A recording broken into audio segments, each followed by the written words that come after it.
Ia ke ngā aue e pāna kia hone harawira ki taumata hea I tēnei wiki. Ākene pēr e hone me nā e poko tiwha ana tō karawhiu I tētahi take, kei wareware I a koe tō pōtai māro. Ana I te wiki tōranga pū, kua hipa ake nei.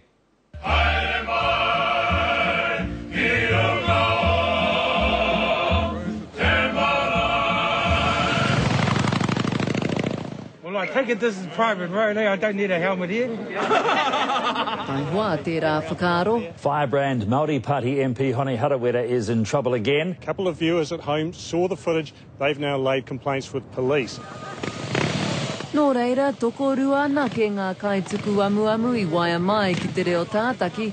Engari, he take nui tēnei, ne? Hone Harawira rode his motorbike on the forecourt of Parliament without a helmet. No mua noatu tērā kōrero ka rea te mōhio hea te take kua puta I tēnei wā.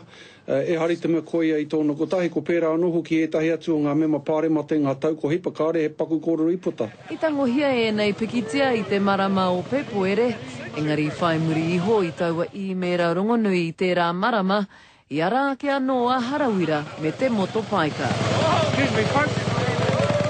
Engari ko te pāpā hoaura ki ana ke e aro atu ana ki ngā aue kore take noi honei.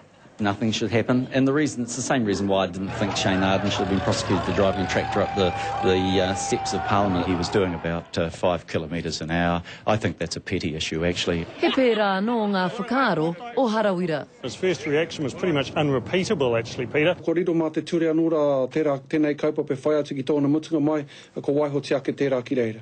Tērā pia kārara tai mōhio he māro tonu hoki te māhuna o hone, ne? Hei te tau tītoki, I tua atu I te pōtai māro, me mau korowai raima, a Hone Harawira. Tina Wycliffe, Te Karere.